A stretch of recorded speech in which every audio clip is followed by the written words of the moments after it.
Doctor Chowdhury, আপনি নিশ্চয়ই একটা এই মুহূর্তে খুব আলোচিত একটা খবর আপনি নিশ্চয়ই দেখেছেন যে গতকালকে লন্ডনের ফিনান্সিয়াল টাইমস পত্রিকায় ডক্টর ইউনূসের একটা ইন্টারভিউ মতো ছাপা হয়েছে। ওটা আসলে একটা পডকাস্ট ছিল, সেই পডকাস্টকে পরে তারা টেক্সট আকারে প্রকাশ করেছে। সেখানে অনেক কথা উনি বলেছেন, দেশ সম্পর্কে বলেছেন, আন্দোলন সম্পর্কে বলেছেন, জুলাই আন্দোলন সম্পর্কে বলেছেন, এবং টিউলিপ সম্পর্কে আলোচনা হয়েছে, হাসিনা সম্পর্কে আলোচনা হয়েছে, এবং এক পর্যায়ে তিনি জানিয়েছেন যে ছাত্ররা যে একটা রাজনৈতিক দল গঠন করছে সে ব্যাপারে কথা বলেছেন। এবং তিনি এখানে বলতে গিয়ে বলেছেন যে ছাত্রদেরকে উনি আসলে একভাবে বলেছেন একটা রাজনৈতিক দল গঠন করার জন্য। ছাত্ররা প্রথমে দ্বিধান্বিত ছিল, ছাত্ররা বলেছে যে আমরা দল গঠন করলে আমাদেরকে তো কেউ চেনে না, আমরা তো একটা আসনও পাবো না। উনি বলেছেন যে না, তোমাদের কিন্তু দেশের সবাই চেনে, তোমরা একটা চেষ্টা করে দেখতে পারো। এই ছিল মূল ভাষ্যটা। আমার ধারণা আপনি এটা চোখে পড়ার কথা।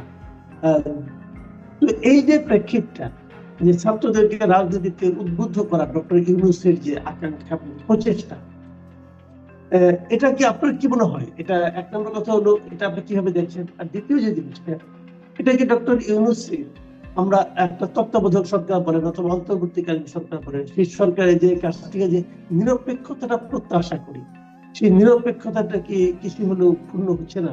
আপনি এটা কিভাবে দেখছেন? তত্ত্বাবধায়ক সরকার বলেন, অন্তর্বর্তী সরকার বলেন, আর সব সরকারেরই এই ধরনের সরকারের নিরপেক্ষতাটাই হচ্ছে মূল পুঁজি তাদের। এখানে আপনি দেখেন যে বাংলাদেশে বেশ কয়েকটা তত্ত্বাবধায়ক সরকার ছিল। 1/11 সময় অনেকটা ইন্টারিম গভর্নমেন্ট ছিল, বর্তমানে এখন ইন্টারিম গভর্নমেন্ট আছে। সবগুলি এই সরকারে, এই ধরনের সরকারে যারা উপদেষ্টা হয়েছেন এ পর্যন্ত কমপক্ষে 100, 150, এমনকি 200 হতে পারে উপদেষ্টা হয়েছেন, কেউই কিন্তু কোনো সময় রাজনীতি করেন নাই বা রাজনৈতিক দলের সাথে সংযুক্ত ছিলেন না বা কোনো নির্বাচন করেন নাই। এবং যখন তাদের এই উপদেষ্টা পদটা তাদের যখন অবসান হয় বা তারা যখন রিটায়ার করেন এই উপদেষ্টা পদ থেকে, তারপরেও কিন্তু কেউ করেন নাই। অর্থাৎ এক ধরনের অরাজনৈতিক ব্যক্তিদের নিয়ে এই ধরনের সরকার গঠনের একটা ঐতিহ্য ছিল। শুধুমাত্র একটা ব্যতিক্রম আমরা লক্ষ্য করেছি, যে 1991 সালে জাস্টিস শাহাবুদ্দিনের নেতৃত্বে যে তত্ত্বাবধায়ক সরকার গঠিত হয়েছিল, সেই সরকারের কিন্তু ডক্টর ইউনূস একজন অ্যাডভাইজার ছিলেন। উনি 2006 সনে আবার একটা রাজনৈতিক দল করেছিলেন, অল্প কয়েক সপ্তাহ পরে উনি বাদ দিয়ে দিয়েছিলেন, কিন্তু উনি অ্যাক্টিভলি রাজনীতিতে নেমে পড়ছিলেন। এটা কিন্তু একটা অনৈতিক কাজ হয়েছে। উনি একসময় নিরপেক্ষতার জন্যই তো ওনাকে নেওয়া হয়েছিল আপনার 1991 সালে। এখন আমরা যেটা দেখতেছি যে উনারই যারা ছাত্র উপদেষ্টা, তাদেরকে উনি বলছেন যে তোমরা একটা রাজনৈতিক দল করো, এবং উনি তাদেরকে উৎসাহ প্রদান করছেন। উনি এক জায়গায় প্রথমেই একবার বলেছেন যে ছাত্ররাই হচ্ছে ওনার প্রাথমিক নিয়োগকর্তা। এখন এই কথার মাধ্যমে, এবং রাজনৈতিক দল গঠন হয়ে যাবে ছাত্রদের দ্বারা আপনি ধরেন 3 সপ্তাহ পরে, এখন এই উপদেষ্টারা ওনাকে সেখানে 2-1 যে জয়েন করবেন। সবকিছু দেখে মনে হচ্ছে যে এই বর্তমান যে অন্তর্বর্তীকালীন সরকার, এই সরকারের নিরপেক্ষতা হারিয়ে ফেলেছে। এই সরকারের উপরে রাজনৈতিক দলগুলি আপনার আস্থা রাখতে পারবে না, এবং এর জন্য দায়ী করব আমি ছাত্রদেরকে না, আমি ছাত্রদেরকে দায়ী করব না, মূলত আমি দায়ী করব ডক্টর ইউনূসকে। উনি কেন তাদেরকে এনকারেজ করতেছেন? এক ধরনের কিন্তু বোঝা যাচ্ছে যে ডক্টর ইউনূসের নিরপেক্ষতা নিয়ে কিন্তু এক ধরনের বিতর্ক এটা আমরা দেখতে পাচ্ছি। বিতর্ক ঠিক নয়, এমন ধরনের নির্বাচনের ডেট নিয়ে একজনের বিরোধী মনে হচ্ছে যে ফেব্রুয়ারি থেকে বিএনপি নির্বাচনের জন্য আন্দোলনে যাবে বলছে। বিএনপি একটা সম্ভাব্য প্রস্তাব করেছে যে অগাস্টের মধ্যে নির্বাচন দেওয়া হবে, এবং এই সরকার তো ডিসেম্বরের আগে কোনো কথাই বলবে না। তারপর নিজেরাদের মতো হলে পরে সেটা হলে তাদের মধ্যে ইচ্ছা অনুযায়ী হয়, মানে যদি সম্পূর্ণ সংস্কার হয় তাহলে সেটা আগামী বছরে চলে যাবে। এই যে আগামী বছরের জুন পর্যন্ত নিয়ে যাওয়ার যে আকাঙ্ক্ষা ডক্টর ইউনূসের, এটার সঙ্গে কি আপনি ছাত্রদের রাজনৈতিক দল গঠন, তাদের দলকে গুছিয়ে নেওয়া, এই ধরনের কোন আপনার কারণ কি আপনি দেখেন যে এই জন্যই উনি এতটা সময় নিতে যাচ্ছেন? এটা তো অবভিয়াস, ছাত্ররা যাতে তরুণ এই দলটা যেন গুছায় নিতে পারে, রুট লেভেলে তাদের অনেক প্রসার ঘটাতে পারে, এই জন্য তাদের সময় দরকার। এই সময় তারা যে বলছেন যে 2026 সনের জুন পর্যন্ত নেবেন, আমরা সবাই জানি জুন হচ্ছে আষাঢ় শ্রাবণ, জুন জুলাই আষাঢ় শ্রাবণ ভরা বর্ষাকাল, ওই সময় নির্বাচন করা যায় না। একবার হয়েছিল, বাধ্য হয়ে হয়েছিল 1996 সনের জুনে, এবং জুন মাসে বাজেট দেওয়া হয়, সে সময় নির্বাচন হয় না। জুন পর্যন্ত টেনে নেওয়া মানেই হচ্ছে যে ওই বছরেরই ধরেন নভেম্বর ডিসেম্বর বা জানুয়ারি বা তারপরের বছরের ফেব্রুয়ারি মার্চের দিকে টেনে নেওয়া যায়। অর্থাৎ এখানে একটা চেষ্টা আছে যে নির্বাচনটাকে অনেকটা দূরে মানে দেরি করানো একটা প্রচেষ্টা আছে, এবং সেই প্রচেষ্টায় 2-4 জন শুধু ছাত্ররা না, আরো 2-একটা দলও কিন্তু জড়িত আছে, যা বোঝা যাচ্ছে। আচ্ছা, একটা জিনিস আপনি আমাকে বলেন, ছাত্রদের আপনি যে পারফরমেন্স বর্তমানে দেখছেন, ছাত্ররা তো আপনাদের ছাত্রদের কিন্তু অগাস্ট মাস থেকে দেখছেন, তারা নানা ধরনের কর্মকাণ্ড করছে, কথাবার্তা বলছে, বিভিন্ন টেলিভিশনে তারা টক শো করছে, এবং আমি তো দেখছি যে প্রায় প্রতিটা টেলিভিশনেরই মানে টক শোতে যারাই থাকছে তাদের মধ্যে মানে অবধারিত ভাবে একজন মানে ছাত্র প্রতিনিধি থাকছে, তারা নানা কথা বলছে। এই যে তাদের কথাবার্তা, তাদের কর্মকাণ্ড, এই সবগুলো মিলিয়ে জুলাই আগস্টের তুলনায় এখন কি ছাত্রদের জনপ্রিয়তা, গ্রহণযোগ্যতা মানুষের কাছে আগের চেয়ে বেড়েছে না কমেছে?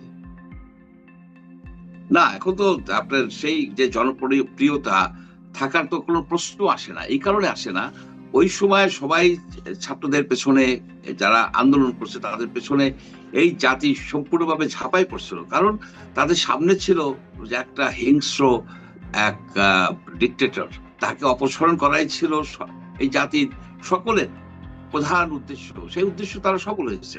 এখন সেই ডিক্টেটর নাই, স্বৈরশাসক আমাদের এখানে আর নাই। সুতরাং এখানে তাদের সেই ঐক্য বা সেই ধরনের চেতনা থাকার কথা না। এটা যে ছাত্ররা যে অজনপ্রিয় হয়ে গেছে কিংবা আরো বেশি পপুলার হয়েছে সে বিষয় না। বিষয়টা হচ্ছে যে ইস্যুতে সবাই ছাত্রদের পেছনে, ছাত্ররা স্পিয়ার হেডেড করছে এই আন্দোলনটাকে, তার পেছনে দাঁড়াচ্ছিল, সেই ইস্যু সলভ হয়ে গেছে। শেখ হাসিনা নাই ফিল্ডে। আমি যদি প্রশ্নটা করেছিলাম এই কারণে, যে আমি জানতে চাচ্ছিলাম যে যদি নির্বাচনকে বিলম্বিত করা হয় তাহলে কি ছাত্রদের জনপ্রিয়তা বাড়তে থাকবে, ওই অর্থে জিজ্ঞাসা করেছিলাম। এইখানে দেখেন একটা বিষয় দাঁড়াচ্ছে যে আপনি যদি দেখেন যে আইয়ুব খান ক্ষমতায় আসলো মিলিটারি রুলার হিসাবে, এসে সে কিন্তু কনভেনশন মুসলিম লীগ করলো। আপনি যদি দেখেন যে জিয়াউর রহমান ক্ষমতায় আসলো, এসে সে একটা জাগদল করলো, পরে সেটা বিএনপিতে রূপান্তরিত করলো। এগুলি সবই কিন্তু কিংস পার্টি, এগুলিকে অন্য কোনো দেওয়া যাবে না। এরশাদও সেই কাজই করছে, যে তার যে জাতীয় পার্টি সেটাও কিন্তু সে ওইভাবেই করছে। বৈনু আহমেদও কিন্তু চেষ্টা করেছিল, পরিশিকে দিয়া, তারপর জেনারেল ইব্রাহিমকে দিয়া, কিন্তু বলে উঠতে পারেনি। এখন দেখা গেল ডক্টর ইউনূসও একটা কিংস পার্টি তৈরি করতে যাচ্ছেন। অর্থাৎ যেই যায় লঙ্কায় সেই হয়ে যায় বান্দর। এই বিষয়টা খুব খারাপ শোনা যায়, কিন্তু না বললে কোনো উপায় নাই। এটা তো কিংস পার্টি হবে, এটা কিংস পার্টি হবে। এই কিংস পার্টির আর একটা ক্যারেক্টারিস্টিক হচ্ছে যে তারা প্রথমে দেয়, স্থানীয় সরকার নির্বাচন দেয়। স্থানীয় সরকার নির্বাচন দিলে অনেক স্থানীয় সরকারের যারা প্রতিনিধি আছেন তারা এই জয়েন করবেন, এই তাদের দলে জয়েন করে একটা ভিত্তি হবে। এইভাবে আগাচ্ছে। কিংস পার্টি তৈরির যে ম্যানুয়াল, যারা একেবারে পাতায় পাতায় এখানে ফলো করা হচ্ছে, যার ফলে আমি যেটা দেখতেছি যে রাজনৈতিক দলগুলি যারা চাচ্ছে যে একটা সুষ্ঠু নির্বাচন হোক, একটা সঠিকভাবে জনগণ যেন ভোট দিতে পারে, সেটা সহজে হবে বলে আমার কাছে মনে হচ্ছে না। আমি আরেকটা পয়েন্ট আপনাকে একটু থামাচ্ছি, অন্য একটা পয়েন্টে যাচ্ছি, এটা একটু মানে নতুন ধরনের পয়েন্ট।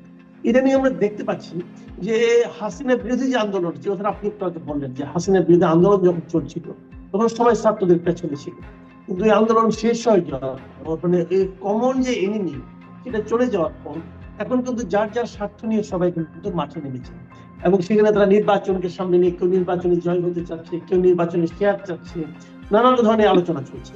এবং এর মধ্যে আমি এটাও দেখেছি যে আন্দোলনের সময় যারা নাকি সবাই আন্দোলনের পক্ষে ছিল, আন্দোলনের যে শক্তিগুলো খালি পলিটিক্যাল শক্তি, যে নন পলিটিক্যাল যে শক্তিগুলো ছিল বিভিন্ন বিচ্ছিন্ন ভাবে এবং সোশ্যাল মিডিয়ায় যারা সক্রিয় ছিল, তাদের মধ্যেও দেখছি এক ধরনের বিরোধ তৈরি হয়েছে।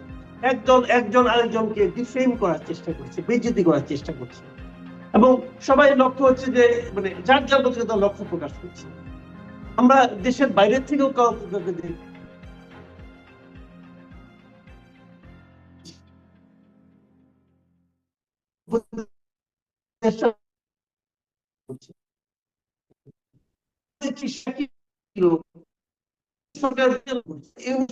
আন্দোলন করবে এটার সঙ্গে সে আওয়ামী লীগের আন্দোলনকে মিলিয়ে দিচ্ছে এবং বলছে যে আওয়ামী লীগ বিএনপি এক হয়ে যাচ্ছে। তো এই যে বারবার তারা যে মানে তাদের আক্রমণের লক্ষ্যবস্তুকে চেঞ্জ করছে, এটা কেন? এটা হচ্ছে কেন? আপনি দেখেন যে বাইরে থেকে বেশ কয়েকজনই আপনার সোশ্যাল মিডিয়া ইনফ্লুয়েন্সার হিসাবে আছেন, তাদের ব্যাপক জনপ্রিয়তা আছে। বেশ কয়েকজনের ব্যাপক জনপ্রিয়তা আছে দেশের মধ্যেও এবং বিদেশে যারা প্রবাসী আছেন তাদের। কিন্তু এই যে দুই একজনের উদ্দেশ্য সম্বন্ধে আমার কিছু কিছু সন্দেহ আছে। যেমন ধরেন পিনাকি ভট্টাচার্য, ওনার অনেক ফলোয়ার, উনি প্রায়শই প্রতিদিনই নানাবিধ দেন, আপনার ভিডিও বার্তা বা এপিসোড করেন। সেখানে আমি একটা জিনিস লক্ষ্য করেছি, ওনার সবগুলি যে উপদেশ বা উনি যেটা দাবি করেন সেটা যদি পালন করা হয় বা ফলো করা হয়, তাহলে দেশে কিন্তু একটা অরাজক পরিস্থিতি সৃষ্টি হতে পারে, হওয়ার সম্ভাবনা আছে। কিন্তু উনি উদ্বুদ্ধ করছেন যে এটা করো সেটা করো, এবং ওনার বেশ প্রভাব আছে।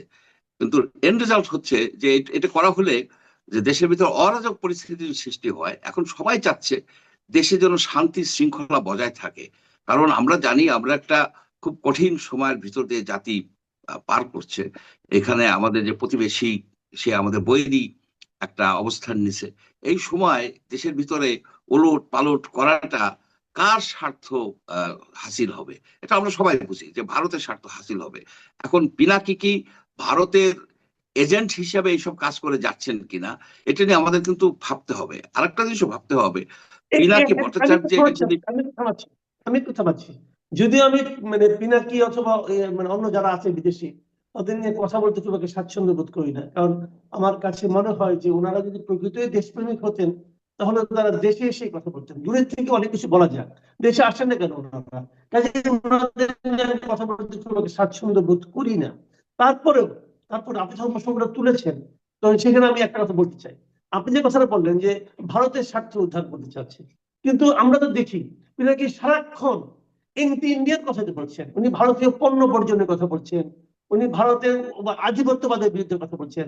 তাহলে এইটা যদি বলেন, তাহলে এই বলার মাধ্যমে উনি কিভাবে ভারতের স্বার্থ উদ্ধার করছেন, এই জিনিসটা কিন্তু আমার কাছে ক্লিয়ার হলো না। না, ওনার কথা আমি বিশ্বাস করতাম যদি উনি একজন অনেস্ট ব্যক্তি হতো।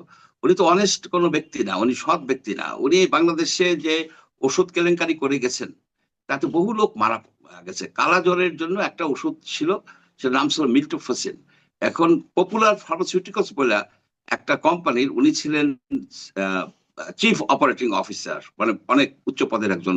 তারা ওই ওষুধটার ভিতরে ময়দা দিয়ে ওই ক্যাপসুলগুলি, মিল্টোফাস ক্যাপসুলগুলি এই গভর্নমেন্টের কাছে বিক্রি করছে 5,40,00,000 টাকা, বড় ধরনের একটা 2008 সনে। তাতে এই ময়দার গুলি দেওয়া ক্যাপসুল খাওয়ার ফলে এই কালাজ্বরের অনেক রোগী মারা গেছে। এক হিসেবে দেখা গেছে 289 জন রোগী মারা গেছে। এবং পরে উনি একটা স্টেটমেন্ট দিচ্ছে যত সম্ভব 2019 সনে, যে উনি ওই এই পপুলার ফার্মাসিউটিক্যালস এর যত অফিসার কর্মচারী কর্মকর্তা ছিল তাদেরকে বাঁচানোর জন্য উনি এই কাজটা করছেন। উনি একজন ক্যাপিটান ঠান এইসব নানাবিধ কথা দিয়ে লিখছেন। কিন্তু বাস্তবতা হলো যে ওনার তো জেলে থাকা উচিত।